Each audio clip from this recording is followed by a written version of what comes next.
یونس علی نبینا علیہ الصلاۃ والسلام کی قوم کا ذکر آ رہا ہے۔ دیکھیں اللہ تعالیٰ کی یہ سنت ہے کہ اللہ تعالیٰ جب بھی کسی قوم میں کسی رسول کو مبعوث کرتا ہے تو وہ وہاں جا کر دھمکی لگاتے ہیں کہ ہم پر ایمان لے آؤ، نہیں تو بڑے دن کا عذاب تمہیں آ پکڑے گا۔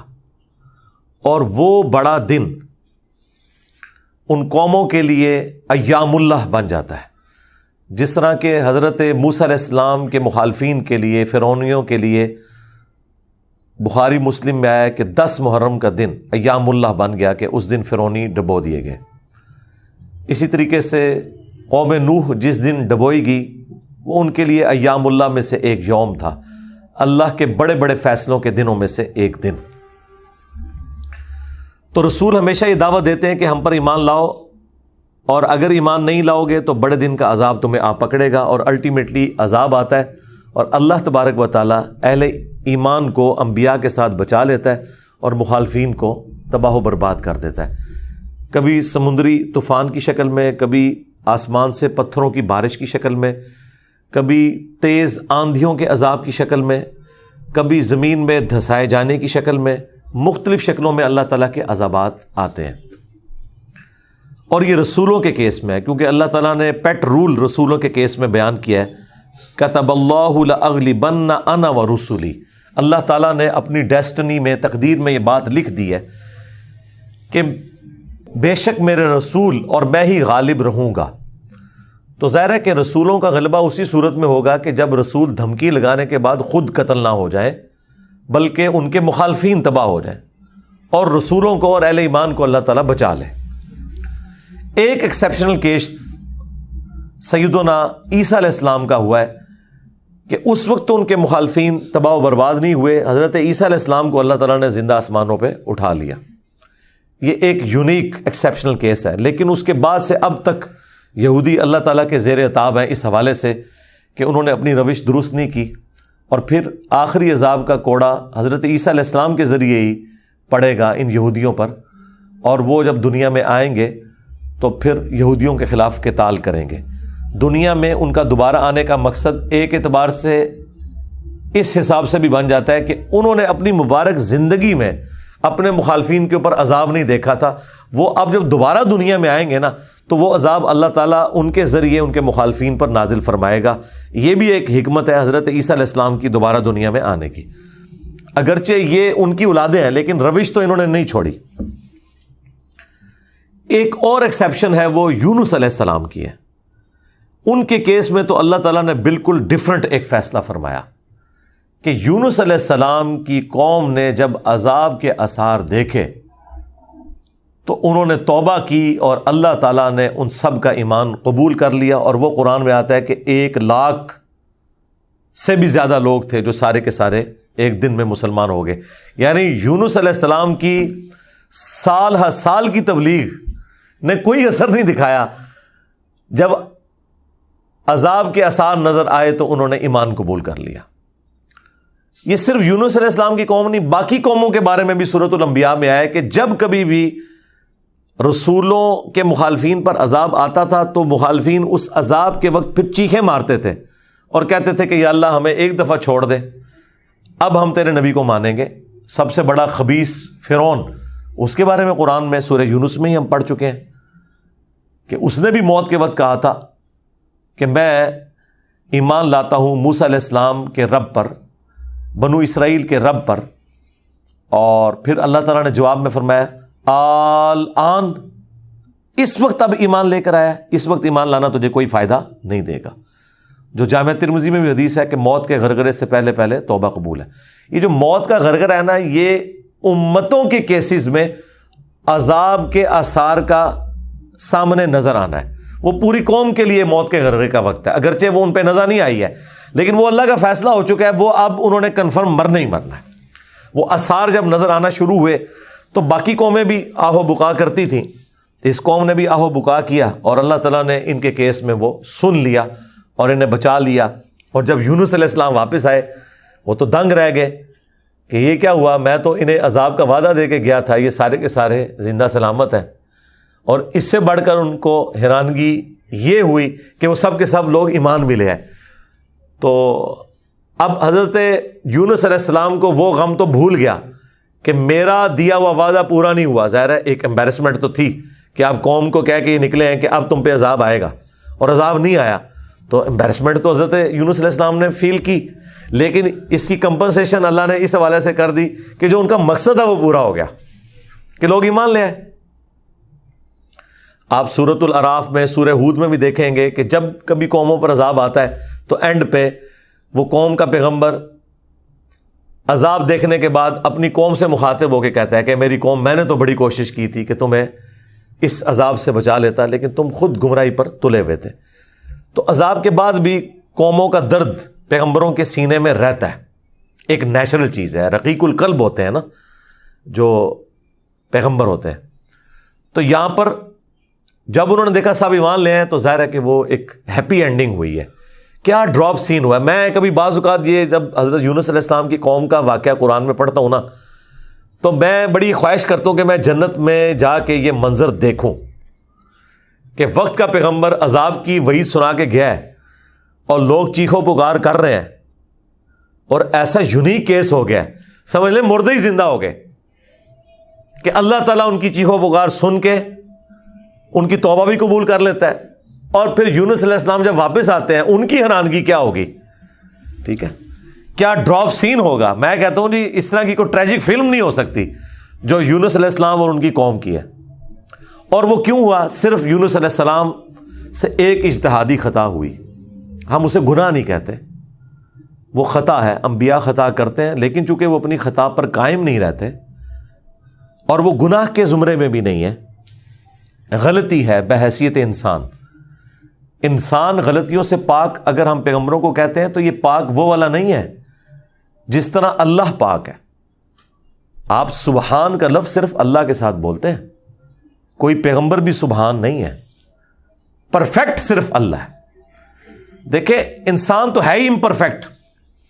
جب ہم نیند کے محتاج, کھانے پینے کے محتاج, اس کے بعد ٹوائلٹ کے محتاج, اور سب سے بڑھ کر اپنی زندگی کے لیے اپنے رب کے محتاج, تو انسان تو پرفیکٹ ہے ہی نہیں ہے.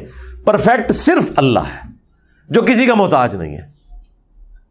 غلطیوں سے پاک صرف اللہ ہے, باقی غلطی تو کسی سے ہو سکتی ہے. لیکن پیغمبر کو ہم جو کہتے ہیں نا کہ پیغمبر غلطیوں سے معصوم ہے, عصمت انبیاء کا عقیدہ, اس کا مطلب یہ ہے کہ وہ گناہ نہیں کرتے. خطا بہرحال ان سے ہو جاتی ہے, اور خطا جب ہوتی ہے تو اللہ تعالیٰ ان کی ریمیڈی فرماتا ہے, ان کی اصلاح کرتا ہے. وہ اپنی خطا پر قائم نہیں رہتے, رجوع کر لیتے ہیں. اور جب رجوع کرتے ہیں تو امت کے لیے وہ رول ماڈل ہوتے ہیں. آج کی ڈیٹ میں رسول اللہ صلی اللہ علیہ وآلہ وسلم معصوم ہے کہ اگر زندگی میں کوئی اجتہادی خطا ان سے ہوئی تو اللہ تعالیٰ نے اس کی ریمیڈی فرما دی اور پھر اس غلطی کو معاف کر دیا. وہ گناہ نہیں تھا, یہ ذہن میں رکھیے گا. گناہ اور غلطی میں فرق ہے. گناہ وہ ہوتا ہے کہ جو پوری وعید معلوم ہونے کے باوجود انسان وہ ایکٹیویٹی پرفارم کر لے. اجتہادی خطا یہ ہوتی ہے کہ وہ ایک ایسی صورتحال اس کے سامنے آئے جس میں اس کے سامنے دو آپشن موجود ہوں, اور اس میں سے وہ ایک ایسا آپشن اڈاپٹ کر لے جو اللہ کی مرضی نہ ہو, اور جو اللہ کی مرضی والا آپشن ہے اسے وہ ترک کر دے. اور یہ وہ بدنیتی پہ نہیں کر رہا, اس کی سمجھ میں ہے ہی ہے اس کا آپشن, وہ نافرمانی سمجھ کے نہیں کر رہا. جس طرح نبی علیہ السلام نے کیا, غزوہ بدر کے قیدیوں کو چھوڑ دیا. سورہ محمد میں یہ آیت نازل ہو چکی بھی تھی کہ جب تک فتنہ مکمل طور پر ختم نہیں ہو جاتا آپ نے ان کو قتل کرنا ہے, اپنے مخالفین کو. قتال کی آپ کو اجازت دی گئی. سورہ محمد کا نام ہی سورہ قتال ہے. ہاں جب فتنہ ختم ہو جائے اس کے بعد جو جنگیں ہوں گی نا, اس کے بعد آپ کی مرضی ہے, چاہے تو فدیہ لے کے کافر قیدیوں کو چھوڑ دیں اور چاہے آپ انہیں قتل کریں. اب بدر کے بعد فتنہ تو ختم نہیں ہوا تھا, لیکن نبی علیہ السلام نے یہ ایزیوم کیا کہ 70 سردار ان کے مر گئے, ان کی کمر ٹوٹ گئی, وہ جو 70 ہم نے قیدی کیے ہیں چلو ہم انہیں فدیہ لے کے چھوڑ دیتے ہیں, شاید یہ لوگ اسلام قبول کر لیں. اپنی شرافت کی وجہ سے نبی علیہ السلام نے ایسا کیا. تو اس پہ پھر اللہ تعالیٰ نے سورۃ الانفال میں آیت نمبر 67 68 میں فرمایا کہ اگر وہ پہلے آیت نازل نہ ہوئی ہوتی نا سورہ محمد کی, تو ہم تمہیں عذاب دیتے اس عمل کے اوپر جو تم نے غزوہ بدر کے قیدیوں کو چھوڑ دیا, کیونکہ فتنہ تو ابھی ختم نہیں ہوا, تمہارا کام تھا قتل کرتے. اور حضرت عمر کا مشورہ بھی یہی تھا, بخاری مسلم میں, لیکن نبی علیہ السلام اور حضرت ابوبکر اپنی شفقت کی وجہ سے انہوں نے یہ پلی لی کہ وہ آیت میں آیا نا کہ فتنہ جب ختم ہو جائے تو پھر تمہاری مرضی ہے، تو ہم یہ ایزیوم کرتے ہیں کہ فتنہ ختم ہو گیا. یہ بدنیتی کی وجہ سے نہیں تھا، واقعی انہوں نے یہ ایزیوم کیا تھا. لیکن وہ کس قسم کے ناہنجار لوگ تھے. حضرت عمر رضی اللہ تعالیٰ عنہ نے یہ کنکلوڈ کیا کہ نہیں، یہ اس قابل ہیں، یہ قتل ہونے چاہیے. بہرحال وہ اجتہادی خطا اللہ تعالیٰ نے معاف کی. اس طرح باقی انبیاء کرام کے بارے میں حضرت آدم علیہ السلام کی غلطی کا ذکر ہے. موسیٰ علیہ السلام سے بندہ مر گیا تھا، نوح علیہ السلام نے اپنے کافر بیٹے کے لیے دعا کر دی تھی. حالانکہ آج ایک مسلمان، عام مسلمان کو بھی پتہ ہے کہ کافر کی مغفرت نہیں ہو سکتی. تو نوح علیہ السلام کو کیا نہیں پتا تھا؟ بس وہ وقتی طور پر ایک سمجھ لیں ایک باپ کی حیثیت سے ان کا دل پسیج گیا. انہوں نے کہا یا اللہ تو نے وعدہ کیا تھا مجھ سے کہ تو مجھے اور میرے گھر والوں کو بچائے گا، تو میرا بیٹا بھی تو میرے گھر والا تھا. تو اللہ تعالیٰ نے فرمایا کہ اس چیز کا سوال نہ کر جس کے بارے میں تجھے علم نہیں ہے. بڑا کریٹیکل جملہ تھا، اس میں مسئلہ تقدیر بھی چھپا ہوا ہے. ایک تو سمپل معنی ہے کہ اس بارے میں مجھ سے سوال کیوں کر رہا ہے؟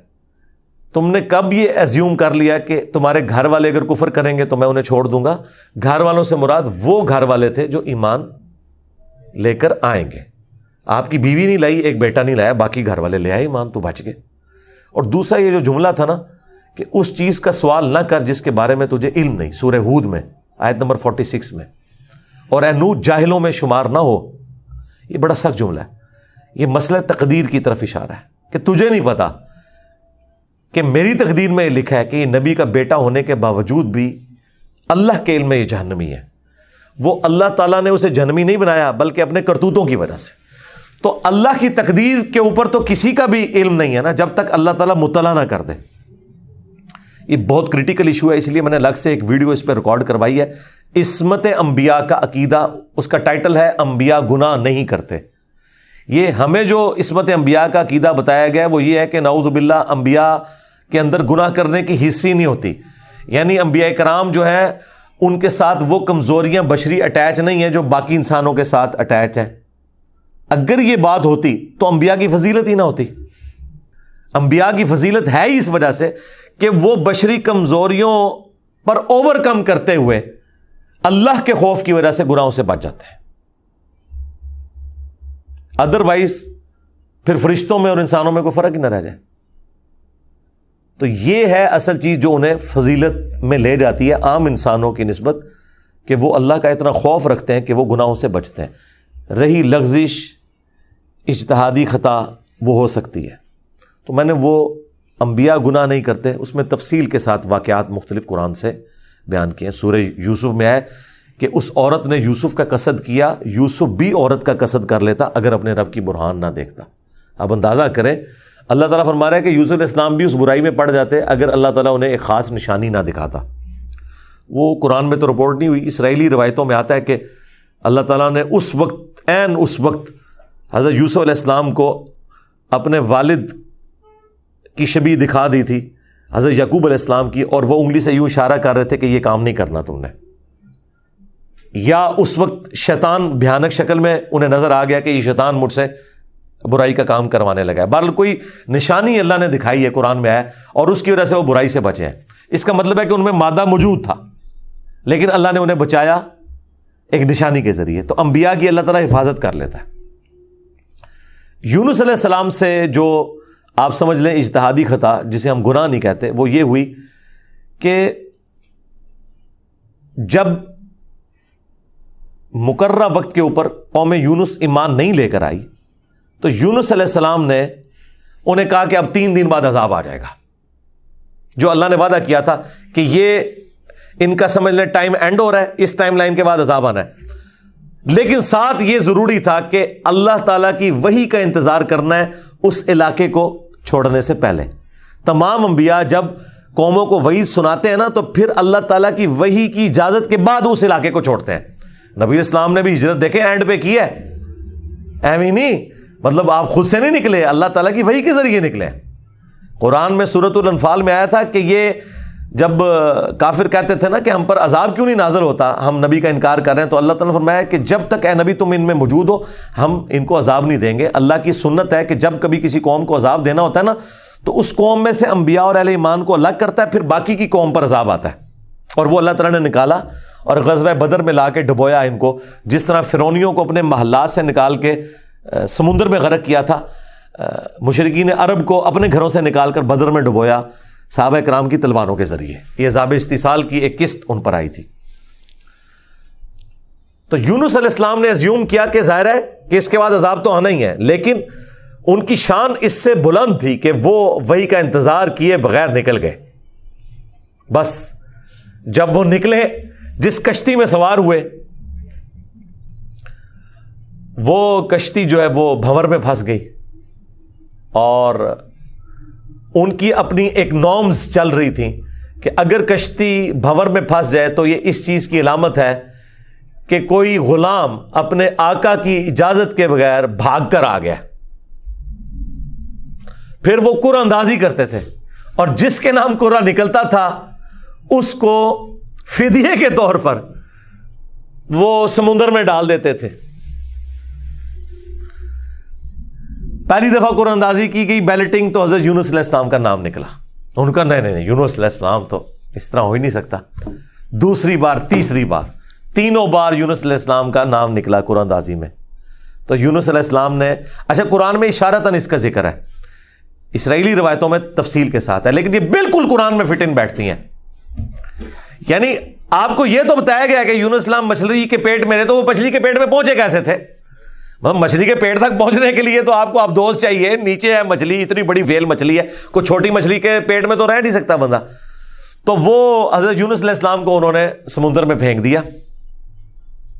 یونس علیہ السلام نے خود ہی کہا، ان کو کلک کر گیا کہ یہ معاملہ میرے اینڈ پہ ہے۔ انہوں نے کہا بھائی مجھے پھینکو، تم، مجھے سمجھ آ گئی ہے۔ ظاہر فوراً کلک کر گیا کہ معاملہ خراب میرے سے ہی ہو گیا۔ وہ ان کو سمندر میں پھینک دیا، تو اللہ کے حکم سے ایک مچھلی نے انہیں نگل لیا۔ یہ قرآن میں ہے۔ قرآن میں آگے تفصیل نہیں ہے کہ کتنے دن تک، لیکن تورات میں ملتا ہے کہ 3 دن اور 3 رات تک وہ مچھلی کے پیٹ میں رہے۔ یہ ویسے پبلک مشہور ہے 40 دن، نہیں 3 دن ہے۔ بس وہی 3 دن، وہ جو 3 دن عذاب آنے تھے نا، وہ 3 دن انہوں نے مچھلی کے پیٹ میں گزارے، اور وہ 3 دن ان کی قوم نے زندگی موت کی کشمکش میں گزارے ہیں کہ ابھی عذاب آیا کہ آیا۔ ٹھیک ہے، توبہ ہے نہیں ہوئی کہ آئی ایم سوری تے توبہ قبول ہو گئی ہے، نہ 3 دن انہوں نے پی کٹی ہے بھائی جی۔ یہاں تو لوگ 1 دن جیل نہیں کاٹ سکتے، 3 دن تک انہوں نے وہ تکلیف کاٹی ہے، پھر اللہ تعالیٰ نے ان کی توبہ قبول کی ہے۔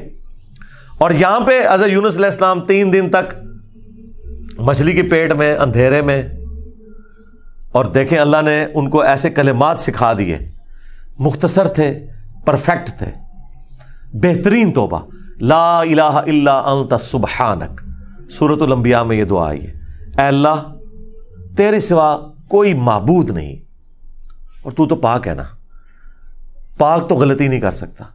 انی کنت من الظالمین، بے شک میں ہی ظالموں میں ہوں، میں انسان ہوں، انسان سے غلطی تو ہوگی۔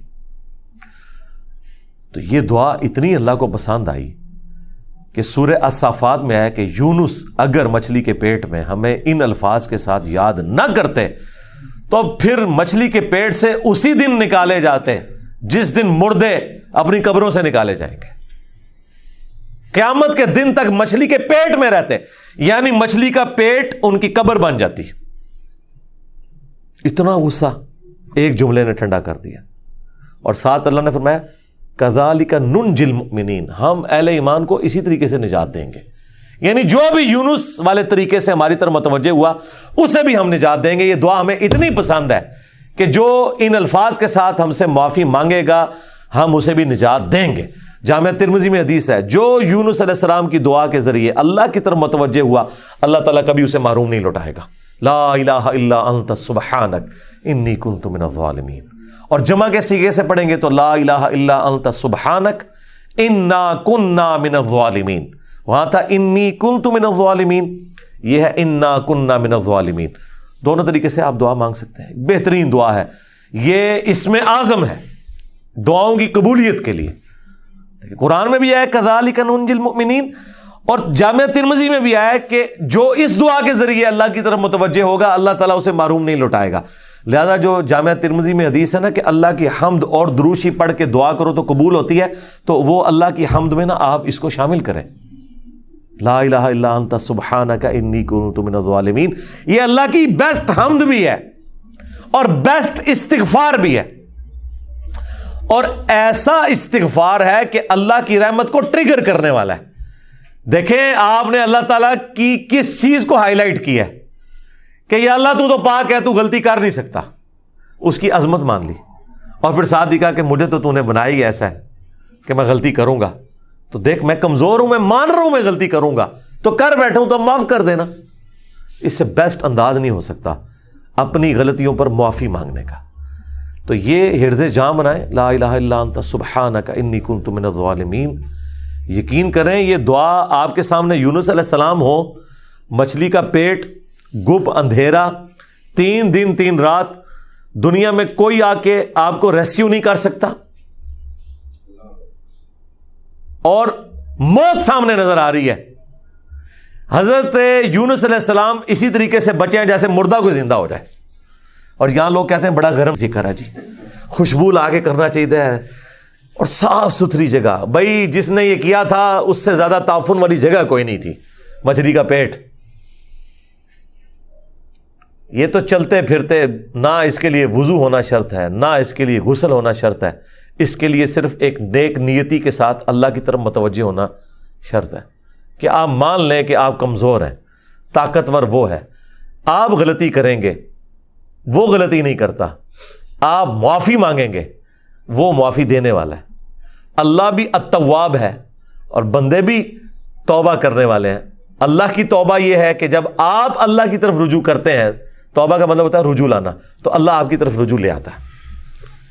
جو بخاری مسلم میں حدیث ہے کہ جو شخص توبہ کر کے اللہ کی طرف رجوع لاتا ہے تو اللہ کو اس شخص سے زیادہ خوشی ہوتی ہے کہ جو اکیلا ریگستان میں ہو, اچانک اس کی سواری غائب ہو جائے اور وہ اپنی موت کا انتظار کرنا شروع کر دے, اور پھر تھوڑی دیر بعد وہ سواری واپس آ جائے جس پہ اس کا سامان لدا ہوا ہے, اسے نئی زندگی ملے, اور وہ اتنا خوش ہو کہ اس کی زبان سے نکل جائے, اے اللہ تو میرا بندہ میں تیرا رب, من شدت الفرح, خوشی کی شدت کی وجہ سے. حالانکہ اس نے یہ کہنا تھا کہ اے اللہ میں تیرا بندہ تو میرا رب. اس سے زیادہ اللہ تعالیٰ کو خوشی ہوتی ہے جو بندہ رجوع لے آتا ہے. تو یونس علیہ السلام کی دعاؤں کو آپ اپنے استغفار میں, اپنی صبح و شام کے اذکار میں, ہر جگہ اپنے تشہد کے اندر اس دعا کو پڑھا کریں. یہ بڑے بڑے مشکلوں کو آسان کر دیتی ہے. یار آپ دیکھیں ایک بندے کو اپنی موت سامنے نظر آ رہی ہے اور اس موت میں سے اسے زندگی مل جائے, بس جب آپ نا امیدی کے اینڈ پر پہنچے ہوں اور آپ کو کوئی امید نظر نہ آئے تو آپ یہ پڑھیں, لا الہ الا انت سبحانک انی کنت من الظالمین. انشاءاللہ تعالی اللہ تعالیٰ اس مشکل میں بھی کوئی نہ کوئی ایسی راہ نکال دے گا جو آپ نے گمان بھی نہیں کبھی کی ہوگی. بہرحال وہ 3 دن اور 3 رات کے بعد یونس علیہ السلام کو مچھلی نے ساحل پر ڈال دیا. اب ان کا جسم کافی ڈیمیج ہو چکا ہوا تھا. قرآن میں آیا کہ ان کے لیے اللہ تعالیٰ نے کدو کی بیل اگا دی جو ان کے اوپر سایہ کی ہوئی تھی, کیونکہ بالکل لاغر ہوئے ہوئے تھے وہ, اور پھر دھوپ سے بچاؤ کے لیے وہ بیل بھی ان کو چاہیے تھی. پھر سسٹین ہوئے, جب واپس اپنی قوم میں آئے تو دیکھا کہ جناب سارے رفع دین نمازاں پڑھ رہے ہیں. انہوں نے کہا پوری زندگی بخاری مسلم دی حدیثاں دکھائیاں, انہیں رفع دین نہیں شروع کیتا, اچانک کیا ہو گیا ہے؟ یعنی وہ سارے کے سارے مان لیں. یہ میں آج کے دور میں ٹرانسلیٹ کر رہا ہوں. پھر کہنے کے کتنے لکھے ہیں سرکار, دیکھیں اللہ تعالیٰ ہر دور میں اپنے بندے بھیجتا ہے جو اس دور کی لینگویج میں ان کو وہ بات سمجھاتے ہیں. تو انہوں نے دیکھا بھی انقلاب یہ کہاں سے آ گیا, سارے اونچی آمین کہہ رہے ہیں, سارے رفع الدین سے نماز پڑھ رہے ہیں, سارے نے جڑے اپنی شلواریں جھونگ لیاں نے, کیا ہو گیا ہے؟ تو پتہ چلا کہ جناب اللہ تعالیٰ نے معاف کر دیا ان کو. اور یہ ایک ایسا ایکسیپشنل واقعہ ہے جو اللہ تعالیٰ کی پوری بنائے ہوئے پلان کے اندر, پوری ڈیسٹنی میں, پوری انسانی تاریخ میں اور کسی کے لیے نہیں ہوا. اس خاص واقعے کی وجہ سے ہی اس سورت کا نام سورہ یونس ہے. اگرچہ یونس علیہ السلام کا ذکر آپ نے دیکھ لیا, بس یہ اتنا صحیح آ رہا ہے. یہ باقی پورے واقعات قرآن میں سکیٹرڈ فارم میں ہے. سورہ ہود سے میں نے بیان کیا, سورۃ الاعراف, باقی صورتوں سے جوڑ کے آپ کو ایک جگہ پوری پکچر بتائی ہے. حالانکہ عام بندے سے پوچھے نا کہ سورہ یونس میں کیا ہوگا تو وہ یہ بتائیں گے آپ کو کہ سورہ یونس میں یہ لکھا ہوا ہوگا کہ حضرت یونس علیہ السلام کتنے خوبصورت تھے، ان کی زلفوں کا رنگ کیا تھا، ان کے ماں باپ کہاں رہتے تھے، وہ کہاں پیدا ہوئے، کہاں فوت ہوئے. عام آدمی تو یہ سمجھ رہا ہوگا. حالانکہ سورہ یونس کا جو مرکزی ٹاپک ہے نا وہ توحید ہے، ٹوٹل توحید. اور اس میں حضرت یونس علیہ السلام بھی فٹ ان بیٹھ رہے ہیں. کیوں؟ توحید کا مطلب یہ ہے کہ ہوگا وہ جو اللہ چاہے گا، اور اللہ چاہے تو اپنا بنایا ہوا قانون بھی توڑ سکتا ہے. اللہ اپنے قانون کا بھی کوئی پابند نہیں ہے. لیکن یہ دنیا کے اعتبار سے، آخرت کے لیے نہیں. آخرت کے لیے اللہ نے قرآن میں یہ بتایا کہ میں اپنے وعدے کے خلاف نہیں چلوں گا. آخرت اللہ کا قانون نہیں ہے، وعدہ ہے. اور اگر اللہ وعدہ توڑتا ہے نا تو وہ اللہ نہیں رہتا، کیونکہ جو وعدہ پورا نہ کرے وہ جھوٹا ہوتا ہے، اور جھوٹ اللہ کی طرف منسوب نہیں. لیکن دنیا میں اللہ تعالیٰ اپنے بنائے ہوئے قوانین توڑ دیتا ہے. وہ اللہ کے کوئی وعدے نہیں ہے. اللہ کا قانون ہے کہ آگ جلائے گی، ابراہیم کو نہیں جلایا تو اللہ تعالیٰ کو اس سے کوئی فرق نہیں پڑتا. یہ اللہ کا کوئی وعدہ نہیں تھا. چھری کاٹتی ہے، اسماعیل علیہ السلام کو نہیں کاٹا، یہ اللہ کا قانون ٹوٹا. سمندر میں انسان غرق ہو جاتا ہے، موسیٰ علیہ السلام کے لیے راستہ بن گیا، یہ اللہ کا قانون ٹوٹا معجزے کے طور پر. آخرت میں کوئی قانون نہیں ٹوٹے گا. جو مواہد دنیا سے گیا، اللہ کا تابع فرمان، پیغمبروں کا مطیع، پھر اس پہ تقدیر غالب نہیں آئے گی کہ نہیں جی اے تیری میں ایک گل سنبھال کے رکھی ہے لہذا تو زیرو نل ملٹیپلائی ہو گیا. نہیں، وہاں بھائی نیکیاں تولی جائیں گی. چاہے گناہوں کے پلڑے میں بڑے سے بڑا گناہ بھی آ گیا شرک کے سوا، اور نیکیاں بھاری ہو گئی تو اللہ تعالیٰ کسی کو یہ کہے گا کہ بھی نہیں کہ بالکل دوتے اے زیرو زیرو ہی بچے ہیں. نہیں، بس یہ میرا وعدہ ہے کہ میں بچا لوں گا. بلکہ اللہ کی تو رحمت اس سے بھی زیادہ ہے. وہ تو اپنے پیغمبر کی شفاعت سے جن کے نیکیوں کے پلڑے ہلکے بھی ہو جائیں گے ان کی بھی کمپنسیشن فرما دے گا اگر وہ شرک نہ کرتے ہوئے. انشاءاللہ تعالی ہمیں تو اللہ تعالیٰ بغیر حساب و کتاب کی جنت میں داخلہ عطا فرمائے. آمین. مع النبیین والصدیقین والشہداء والصالحین. آمین. بہرحال یونس علیہ السلام جب واپس آئے، انہوں نے یہ ساری بہاریں دیکھی تو ظاہر ہے کہ خوشی خوشی انہوں نے اس کو ایکسیپٹ کیا، اور اللہ تعالیٰ نے پھر اس کو قیامت تک کے لیے قرآن میں نقل کر دیا. اب یہ وہ الفاظ، اب یہ پورے واقعات آپ کے سامنے ہو تو اب آپ اس کا ٹیسٹ فیل کریں. اعوذ باللہ من الشیطان الرجیم، بسم اللہ الرحمن الرحیم. فلولا كانت قرية آمنت فنفعها ایمانها، پس کیوں ایسا نہ ہوا کہ کوئی بستی ایمان لائی ہو تو اس کو ایمان لانا نفع دے دیتا. یہ کبھی ہوا ہی نہیں ایسا. الا قوم یونس، سوائے قوم یونس کے، کہ یونس علیہ السلام کی اجتہادی خطا جو ڈیبٹ تھی وہ کریڈٹ بن گئی ان کے امت کے حق میں، کہ چونکہ ان کے وقت کے پیغمبر نے اللہ کی وحی کے انتظار کے بغیر وہ جگہ چھوڑ دی تھی، اللہ نے اس کا بینیفٹ ان کی قوم کو دے دیا. لما آمنوا، جب وہ ایمان لے آئے، کشفنا عنہم عذاب الخزی فی الحیات الدنیا، تو ہم نے دور کر دیا ان سے، کھول دیا دنیا کی زندگی کی رسوائی کا عذاب. وَمَتَّعْنَاهُمْ إِلَىٰ حِينٍ، اور ہم نے انہیں دنیا میں لطف اندوز ہونے کے لیے ایک اور مدت فراہم کر دی. اللہم احسن عاقبتنا فی الامور کلیہا واجرنا من خزی الدنیا وعذاب الآخرہ. آمین. تو یہاں پر وہ عذاب ہم نے ان سے دور کر دیا، یعنی وہ عذاب آیا ہوا تھا، اس کے اثار نمایاں تھے، پھر اللہ تعالیٰ نے وہ کھول دیا. وہ جس شکل میں بھی تھا، کوئی بادل آئے ہوئے تھے پھر کھول دیے. وَلَوْ شَاءَ رَبُّكَ لَآمَنَ مَنْ فِي الْأَرْضِ كُلُّهُمْ جَمِيعًا، اور اگر تمہارا رب چاہتا تو جتنے لوگ زمین میں آباد ہیں سب کے سب ہی مومن ہو جاتے. اس کا کیا مطلب ہے کہ اگر اللہ تعالیٰ زبردستی ہدایت دینا چاہتا، اس کا یہ مطلب نہیں ہے کہ اللہ تعالیٰ یہ چاہتا ہے کہ لوگ جہنم میں جائیں. یہ رسول اللہ کو سنگولر کے سیغے سے تسلی دی جا رہی ہے کہ اگر اللہ تعالیٰ نے زبردستی ایمان دینا ہوتا نا تو دے دیتا سب کو، لیکن اللہ تعالیٰ یہ چاہتا ہے کہ لوگ خود سے اپنی چوائس سے مجھے چوز کریں. افانت تکرہ الناس حتی یکونوا مؤمنین، تو اے نبی کیا آپ لوگوں کو مجبور کرنا چاہتے ہیں یہاں تک کہ وہ ایمان لیں؟ یعنی آپ نے زبردستی نہیں کرنا. حضور ٹینشن ہی بڑی لیتے تھے کہ میں دعوت دے رہا ہوں، لوگ قبول نہیں کر رہے، تو حضور کو کہا کہ آپ نے ٹینشن نہیں لینی، جنہوں نے جہنم میں جانا ہے جائیں. سورۃ البقرہ میں آیا کہ ہم آپ سے نہیں پوچھیں گے لوگ جہنم میں کیوں پہنچ گئے. سورہ طٰہٰ میں آیا کہ ہم نے قرآن اس لیے نازل نہیں کیا کہ آپ مشقت میں پڑھ دیں. ما انزلنا علیک القرآن لتشقى الا تذکرۃ لمن یخشی، یہ اس کے لیے ہے جو اللہ کی دھمکی سے ڈر جائے. وما كان لنفس ان تؤمن الا باذن اللہ، اور کسی جان کے لیے یہ ممکن ہی نہیں ہے کہ وہ ایمان لے آئے مگر اللہ کے اذن سے. مراد یہ کہ صرف کوشش بھی کوئی چیز نہیں ہے، اللہ کی طرف متوجہ بھی ہوں، تقدیر پلس کوشش دونوں مل کے کمپلیشن کی طرف جاتے ہیں. ربنا لا تزغ قلوبنا بعد اذ ہدیتنا وہب لنا من لدنک رحمہ انک انت الوہاب آمین. وَيَجْعَلُ الرِّجْسَ عَلَى الَّذِينَ لَا يَعْقِلُونَ، اور اللہ تعالیٰ کی سنت ہے کہ وہ گندگی ڈال دیتا ہے ان لوگوں پر جو بے سمجھ ہیں. یعنی جو اپنی عقل کو استعمال نہیں کرتے ان پر اللہ گندگی ڈال دیتا ہے، انہیں حق بات سجائی نہیں دیتی، اور دوسروں کو اللہ تعالیٰ ان کی کوشش کی سبب ایمان دے دیتا ہے. اس کو آپ دنیا میں مثال سے سمجھیں. ایک ہی بارش برستی ہے نا، زرخیز زمین پر برستی ہے تو وہاں سے کھیتی نکلتی ہے، اور گندگی کے ڈھیر پہ جب وہ بارش پڑتی ہے تو بدبو نکلتی ہے.